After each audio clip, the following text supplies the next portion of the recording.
So, dude, you know I love the enthusiasm. Okay. I love the enthusiasm, but we can't let our adrenaline. Yes. Guys,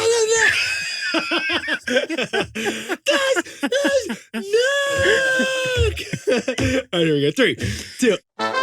This is Nick. This is Jack. It's Thursday, the new Friday, May 25th, and today's pod is the best one yet. And why is that, Jack? We are together. Yes, we just got down in LA. Where are we recording this? We are looks recording pretty live good. from Spotify Studios in Los Angeles. Jack, look around. We got slamming salmon lighting. This is lovely. This is a beautiful space. I mean, I feel like Meryl Streep. We're on camera, man. Good thing for the noise-canceling walls, because we are loud right You now. are glowing like Anne Hathaway. Where's the makeup team? Can we get the makeup team? You ready for the first story? First story, what do we got, Jack? There is one company powering the entire AI movement right now. Yes. Nvidia. Nvidia. Yetis. Nvidia stock has doubled because it doesn't sell chips. It sells brain cells. It sells brain cells. Brain cells. And our second story is Cava. We finally have an IPO on the calendar. Finally. It's Cava, the Chipotle of Mediterranean food. Here's Cava's secret recipe. Here it is.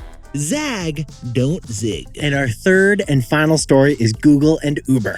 Google and Uber just teamed up for self-driving taxis. And this has Jack and I dreaming about Tesla and Lyft. But Yetis, before we hit that fantastic mix. Just a wonderful mix in Los Angeles, Do you know how much time I spend with you, Nick? I mean, Jack, tell me how much time we don't spend with each other. Nick and I spend about 10 hours of every day together so we can whip up these takeaways. Jack is rounding down on that one, Yetis. Now, the key part to all this, it's the mental game. Yes, we are each other's work wives, Yeah, by the basically. way. And if you've got a work wife or a work husband, you're going to need communication in that relationship. Communication is key, and we're about to give you our 3 keys to sustaining our mental health. 3 changes Jack and I have made for our minds. The first change we made, Nick and I invest in each other by having the hard conversations. Okay, full stop, Yetis. Jack and I address everything with each other. Everything. We talk all the time, not just about the rosy stuff. We also talk about the hard stuff. Yeah, every time we share a feeling with each other, honestly, the relationship gets stronger. Every time. For instance, sometimes I say, hey, Nick, can you stop teeing me up to do Cookie Crisp? And I feel bad because I really want that Cookie Crisp, but now I know. One too many Cookie Crisps. I could use one Cookie Crisp.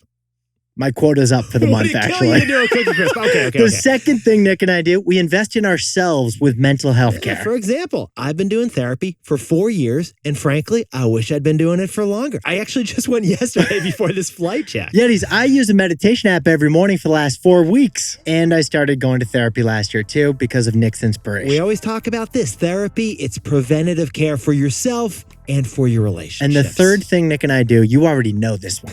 We celebrate the wins. We celebrate the wins. Because this trip to Los Angeles, this was a business trip. But we also turned it into a bachelor party. Because there is always a win to celebrate. Yetis, it is Mental Health Month this month. But besties, it's always Mental Health Month. Let's grab a box of tissues Yes. and hit those 3 stories. Let's jump on the couch, baby. 15 years before this song, 2 boys from the Northeast met in the dorm. They had an idea that caused a cultural storm. It's the best one yet, but the best is the norm. Jack, Nick, that's it. I don't even think they need to practice. 50%, that's a fat tip. T-Boy City on your list. If you know, you know, cause we ready to go. We can't wait no more, so just start the show. Start the show. For our first story, what is powering the artificial intelligence movement right now? It's not ChatGPT. It's actually Nvidia chips. But Nvidia's surge tells us that not all chips are created equal. Nvidia, can we explain Nvidia? Because it's a funky name. We got to talk about It is a Nvidia. funky name. It's, It's a great missing a couple vowels. name. Yeah, can we buy Well, one? here's how Nvidia describes themselves. Nvidia is the pioneer of GPU-accelerated computing. Yetis, Nvidia was founded by Taiwanese-American Jinseng Wang, the Oregon State alum, founded the company 30 years ago. Yes, when he was 30 years old, actually, he invented the GPU, the graphics processing the unit. old GPU. That is the crucial chip in a PlayStation that brings Sonic the Hedgehog onto the screen. But Yetis, it's not just gaming chips that Nvidia's pumping out these No, days. Nvidia's chips are now used in cars, in data centers, in the Zuck's metaverse. In fact, if you were looking at a screen right now, there's a big chance an Nvidia chip is behind that screen. The graphics processing unit. But Yetis, here are the big numbers behind Nvidia. Nvidia's stock has already doubled in this young year. In fact, Nvidia's stock has nearly tripled just since October. Are you ready for this, Talk Yetis? to me, Jack. Nvidia, a company you maybe have never heard of. Nvidia. It's the 6th most valuable company in the world. Yeah. It's behind Amazon on the most valuable companies list. Nvidia is more valuable than Berkshire Hathaway. It's more valuable than Meta. It is more valuable than Elon Musk's Tesla. Why, you ask? AI, we said. Yeah, here's how this breaks down. If ChatGPT is the brain of artificial intelligence, then NVIDIA's chips are the brain cells. That's right, because NVIDIA's chips are crucial for the computing of artificial intelligence. There's actually a wilder stat about NVIDIA than that wild stat we just shared about their valuation. One newsletter about artificial intelligence estimates that 95% of the chips used in AI are made by NVIDIA. We repeat, artificial intelligence, which many describe as an iPhone moment, one of the great technology advances of all mankind. 95% of it is powered by NVIDIA's processing chips. Wow. And NVIDIA just announced earnings. The stock jumped another 25% after hours yesterday on crazy, unexpected chip demand. Jack and I were preparing this story at a cafe in Los Angeles, and we literally were like, oh, the stock's up 5%, 10%, it can't go higher than 20%.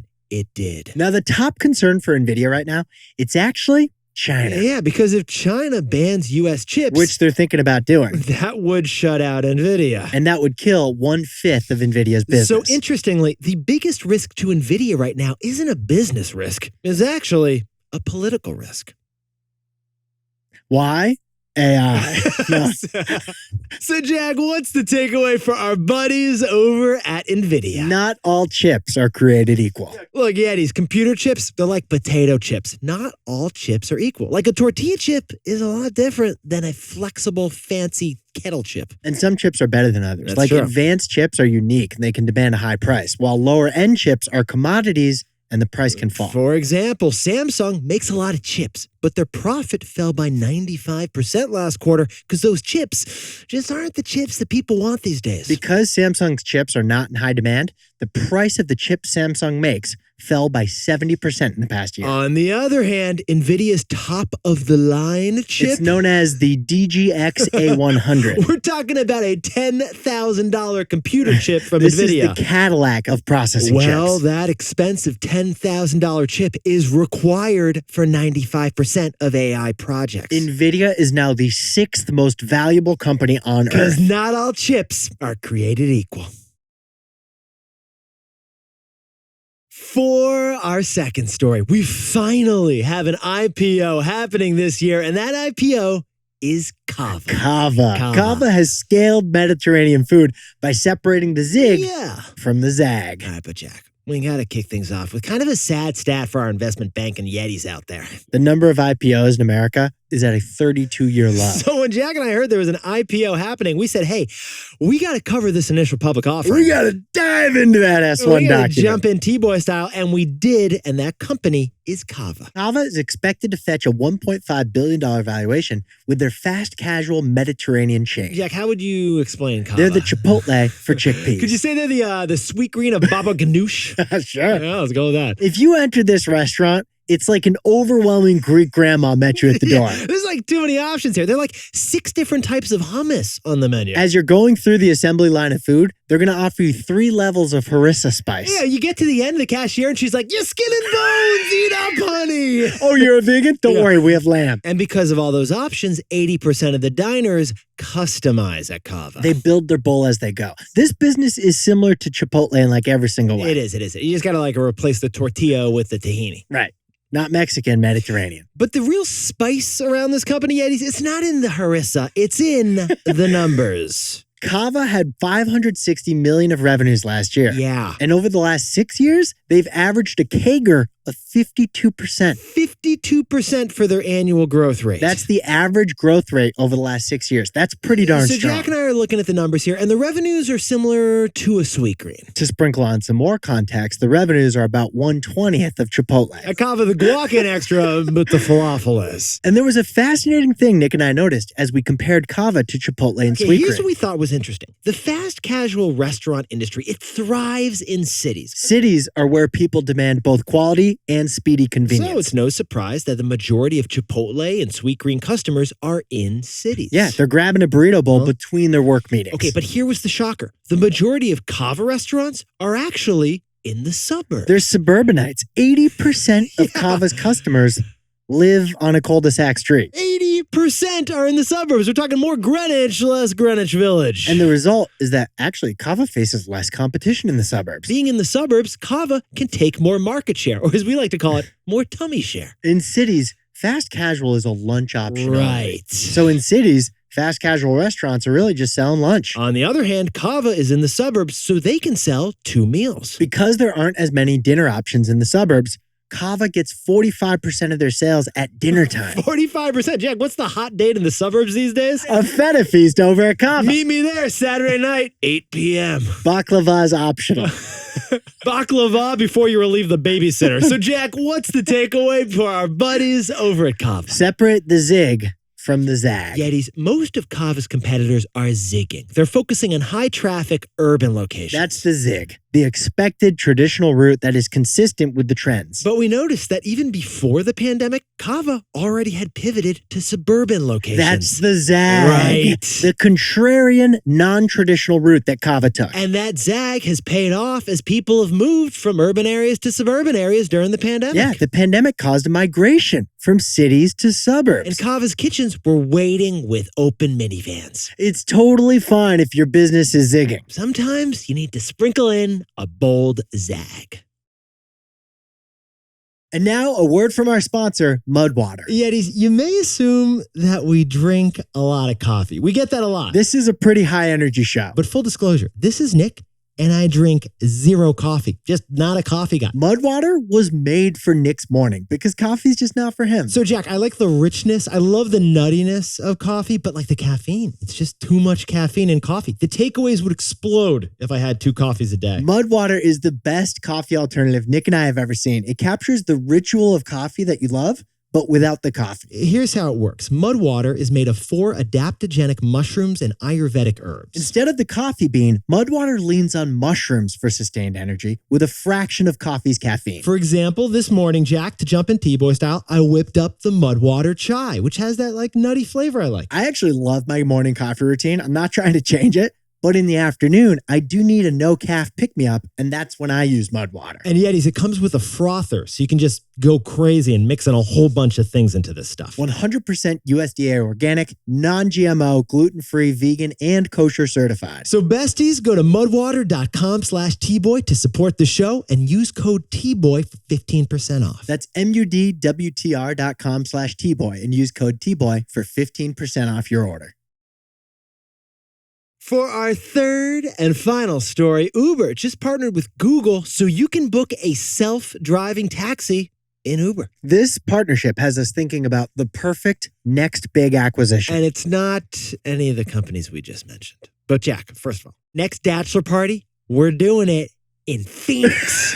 We're going to Phoenix, baby. We're going to Phoenix. I've never been. I want to go. Yeah, when one of us has another kid, we're going to go to Phoenix so that when we Uber around the city, there's going to be nobody behind the wheel. Yetis, all of this is going down in Phoenix. We're talking about a new partnership that involves Uber, the ride-hail company, and Waymo, Google's self-driving car division. Here's how they describe the partnership. They say it's a multi-year strategic partnership to make Waymo available via Uber starting in Phoenix. Phoenix. The sandbox of young robocars. Phoenix, the heat is dry and the innovation is hot. Because Phoenix is so welcoming to robocar companies. They are. Right now, you can order a regular Uber there with Todd, who's driving a Prius and has a 4.9 star rating. Or you can hail an Uber that's actually a self-driving Waymo Jaguar with no human driver. That's happening right now. But there is a twist we should point out, right, Jack? Yeah, for years, Uber was working on their own self-driving cars, but they had to shut the project down because a woman got killed in an accident in 2017. Well, Waymo kept on testing self-driving cars over in Phoenix. They actually have a really good safety record. They've gone 20 million miles on public roads testing with no accidents. Now, Yetis, here's why Jack and I think you should care about this story. Here was kind of the shocking thing to us. We have never seen such a corporate evolution from hate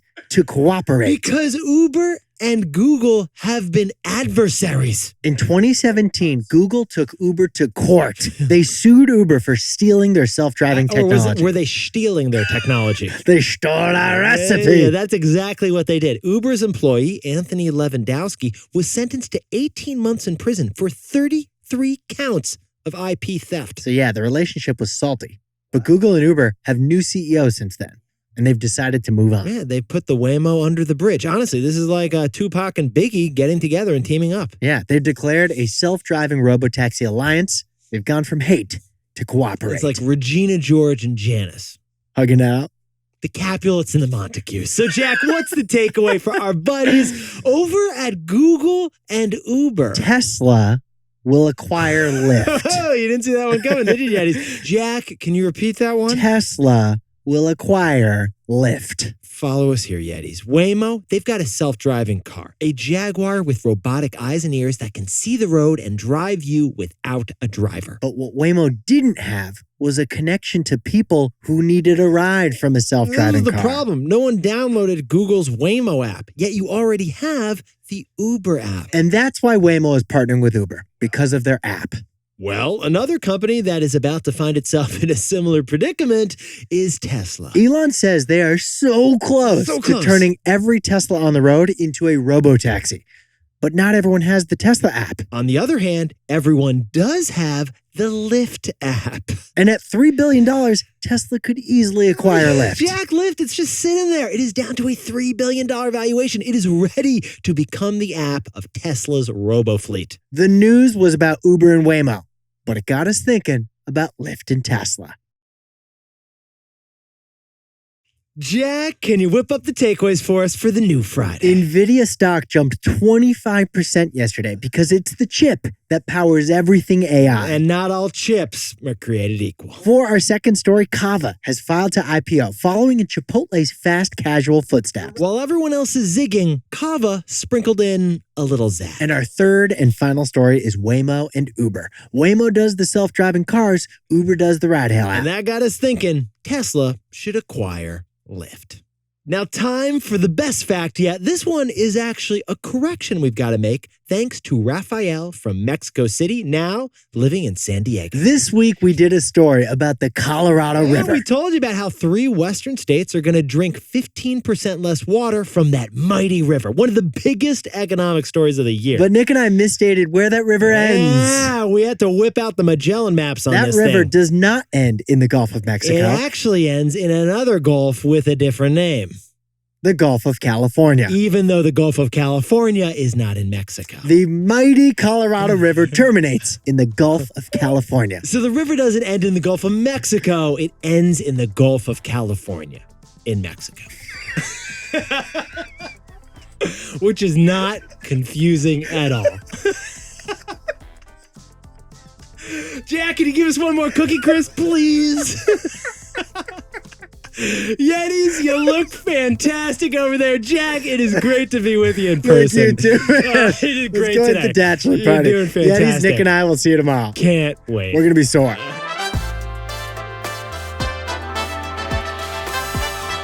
And before we go, happy birthday to Yeti V-Win, who's turning 25 on May 25th over in Memphis, Tennessee. And congratulations to Ramon and Stephanie. They are eloping. Yes, they are. Headed to Vegas to get married. And Jesper McWingdang is jumping into entrepreneurship, launching his own consulting business. Celebrate that win. Congratulations to Nicholas Gorey, who's going to anesthesiology school in Houston. And Hayden Robinson is graduating with a cosmetics degree from FIT. Congratulations to Kyler Evett, graduating from a business school just outside of Boston. Just outside Boston. And to anyone else celebrating something today, make it a T-boy. Celebrate the wins.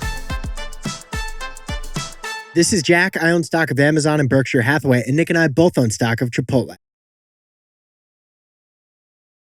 So similar to Chipotle in every way, you just replace the tortilla with a tahini. Yeah, dude, because I thought that's similar to Chipotle. It is. Like everyone customizes Chipotle. It is. Do you know what the breakdown is at Sweet Green? I found it. Oh, I bet you it's much less. What do you think it is?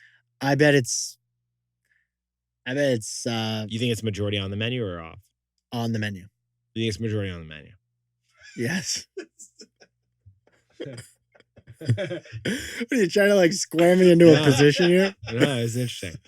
I think it's the opposite of this Cava situation. You know, I always order on I menu. know you order on menu. One harvest bowl. No more, no less. Would you like dressing on the side? What did the chef intend? If that harvest bowl is missing an ingredient, send it back. Send it back. If it's got an extra ingredient, send it back. All right, but the spice of By the this way, company. Adam, if you want that to be the outtake, go right ahead. Because that was weird. That was really weird.